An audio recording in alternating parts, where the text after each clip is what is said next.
ఉన్నది. అది కటాక్షం. కటాక్షం అంటే పొట్టి చూపు. అమ్మ నీ కటాక్షము కావాలి అని అడుగుతారు. ఆ తల్లి అనుగ్రహం దేని చేత వర్షింపబడుతుంది అంటే ఆమె యొక్క కటాక్షము చేత. అంటే ఆమె కడగంటి చూపు చాలు ఎంతటి ఐశ్వర్యాన్నైనా ఇచ్చేస్తుంది, ఎంతటి శక్తినైనా కటాక్షించేస్తుంది.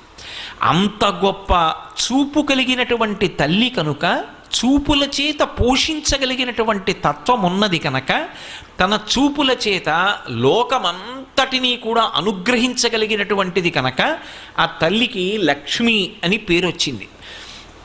అటువంటి లక్ష్మి దృష్టి ఇప్పుడు కాదుట. అసలు ఎక్కడ ప్రారంభం అవుతుంది అంటే ఈ శరీరంలోకి జీవుణ్ణి ప్రవేశపెట్టేటప్పుడే బ్రహ్మగారు మొట్టమొదట తల్లి వంక చూస్తాడు. ఎందుకని అంటే చతుర్ముఖ బ్రహ్మగారు సృష్టికర్త. సృష్టికర్త అయినటువంటి బ్రహ్మగారికి మాత్రం